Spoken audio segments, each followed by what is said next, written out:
Good morning, children. This is Imran sir, and see today I am teaching you his first flight.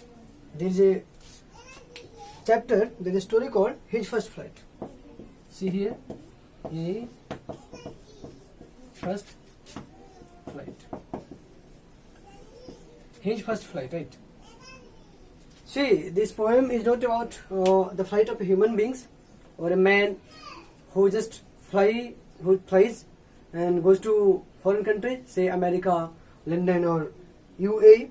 But this flight is about a bird. A bird's fly. A bird's fly across the ocean. It is about this. In this poem, there is a bird called seagull. Seagull. This is not a mature seagull but a young seagull. It is a young seagull, a baby seagull, and it is made its first flight. You know what happens?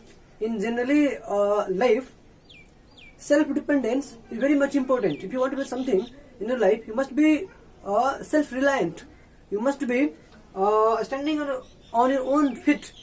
Only then you can do something. Only then you can move forward in your life. If you are keeping yourself dependent for a very long time on your parents, it will be a burden on yourself also. You will not think well. You think that was something missing. So this chapter is talking about self-dependence. The theme is self-dependence, self-reliance. So this is the theme of this story. Let me tell you the summary of this story. There is a young seagull who has some 2 or 3 brothers and sisters, and who are younger ones compared to him. They are very brave ones, but he is a coward. He is timid. He does not muster up courage to fly, because whenever he is trying to fly, he just thinks about the vast stretch of the ocean. His village, the nest where he is living, it is nearby. It is on a height, and from that height, when he happens to see the vast ocean, he gets disturbed. He gets highly worried, highly anxious. He becomes highly anxious. Anxiety just gets into his brain, and that is why he is not stepping out of his village. And this kind of act, this kind of negative act, this kind of timidness is disturbing his parents, who are taunting him. To see this stupid fellow, this coward, this timid, has no longer courage to be self-dependent, and this repeated taunting disturbs him. And ultimately, he says, "Okay, come what may, let it be. What will happen? It has to happen. Let me come. Let me do. Let me become a self-dependent." So ultimately, taking out the fears from his heart, he starts flapping his wings, feathers, and ultimately he makes his first flight. And that is why there is his first flight.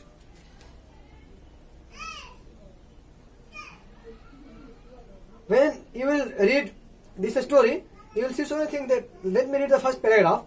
The young seagull was alone on his ledge. His 2 brothers and his sisters had already flown away the day before. He had been afraid to fly with them. Somehow, when he had taken a little run forward to the brink of the ledge and attempted to flap his wings, he became afraid. The great expanse of sea stretched down beneath, and it was such a long way down, miles down.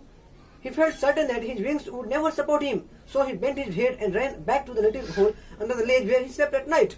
Even when each of his brothers and his little sister, whose wings were far shorter than his own, ran to the brink, flapped their wings and flew away, he failed to muster up courage to take that plunge which appeared to him so desperate. His father and mother had come around, calling to him shrilly, upbraiding him, threatening to let him starve on his legs unless he flew away. But for the life of him, he could not move. So what we learn from this paragraph? In the first paragraph, is saying that his little younger brothers and sisters, who had shorter feathers than him, they flew. They mustered up courage. They become somewhat very fearless, and then they learned the act of flying.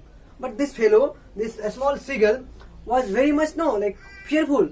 Whenever he wanted to start and to learn flying, he used to take a look of the vast stretch of the ocean, and he thought that his wings will not support because it is a long distance to cover. It is not a distance of 1 or 2 kilometers, but some rather 5 or 7 or some very long distances, and might be that it is a very little in physical appearance, and might be his lungs or his body would not support him. Energy will be completely go down, and he will just fall down into the sea, and he will be dead and gone within some 1 or 2 minutes, and that is why he is not moving forward in learning that the flying. You can see in the picture that there. See here, you can see that there are some picture. There are some birds. These are the seagulls here. You can see in your book. I have the PDF version. That is why I am showing this. You can just open your page and you can see out there.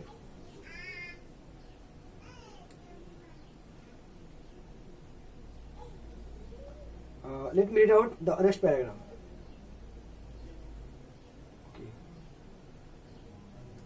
That was 24 hours ago. Since then, nobody had come near him. The day before, all day long, he had watched his parents flying about with his brothers and sisters, perfecting them in the art of flight.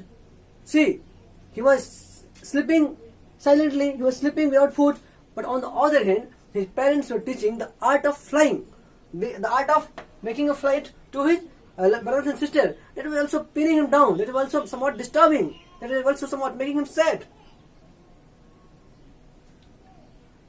Teaching them how to skim the waves and how to dive for fish. He had, in fact, seen his older brother catch his first herring and devour it, standing on the rock, while his parents circled around, raising a proud cackle, and all the morning the whole family had walked about on the big plateau midway down the opposite cliff, taunting him with his coward eyes. So what? For a seagull or for a bird, catching fish is very important.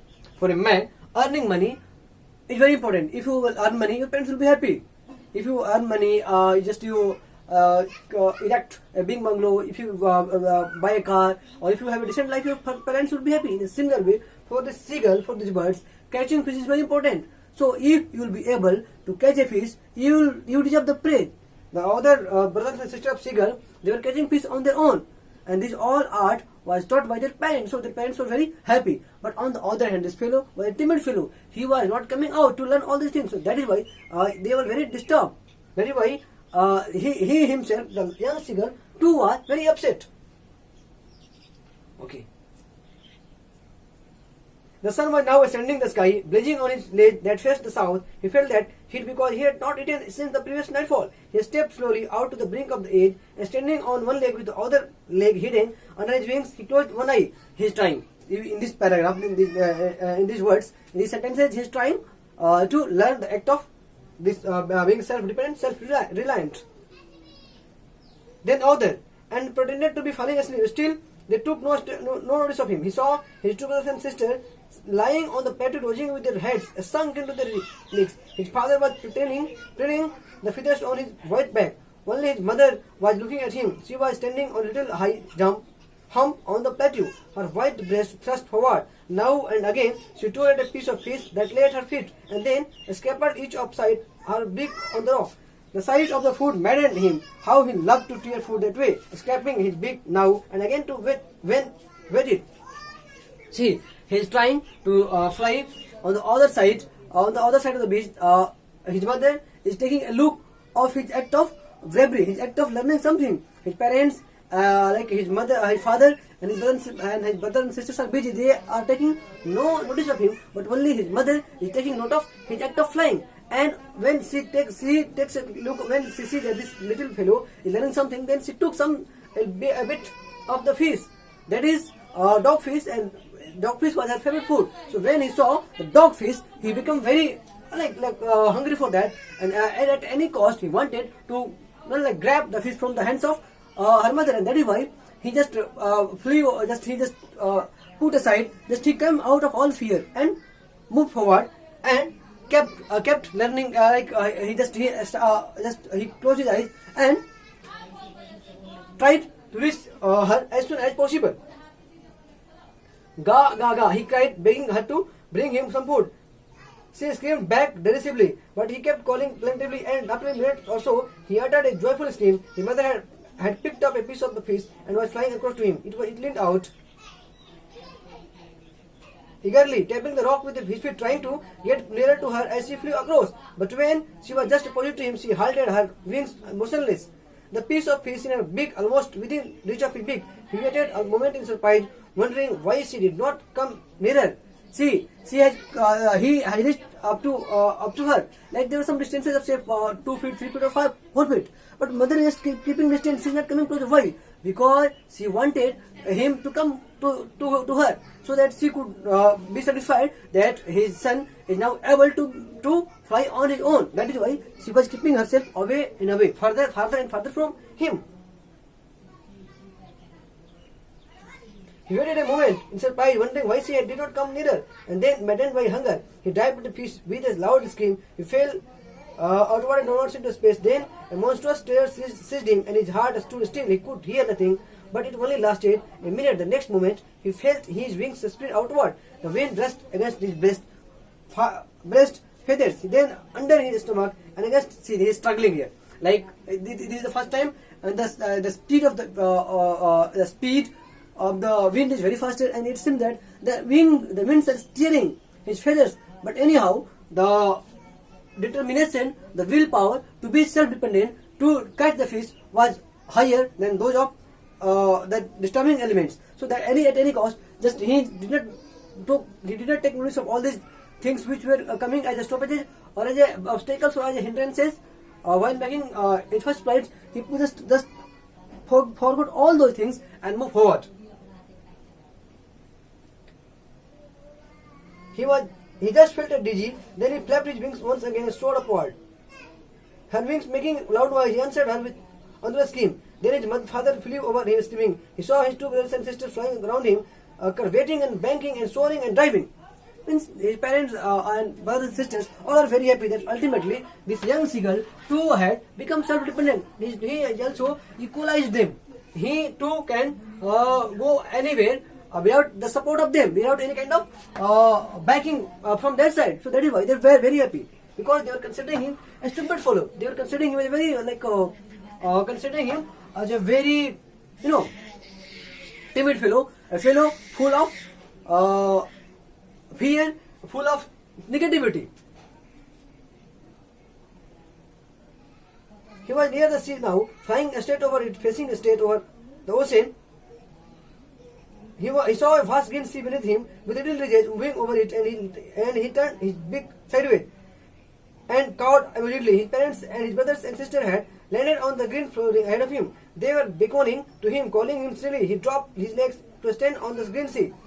He is now coming down, like he is taking rest. He made the first bite and just is coming down on the beach. He is landing on the sea like sand. His legs sank into it. He screamed with fright and attempted to rise again, flapping his wings, but he was tired and weak with hunger, and he could not rise. Exhausted by the strength exercise, his feet sank into the green sea, and then his belly touched it and sank no farther. He was floating on it, and round him his family was screaming, praising him, and their beaks were offering him scraps of dogfish. He had made his first flight. So see here, the story ends out here. Finally, he had made his first flight. He had made his first kind of thing. And all the people, the family members of his are supporting him. They are offering him food. At the end of the story, he is tired, he is exhausted, he has little energy left. He is sinking into the sand, but he is being offered all the things like food, dogfish, etc. And he had made his first fight. So what does this is? What does this incident teaches us?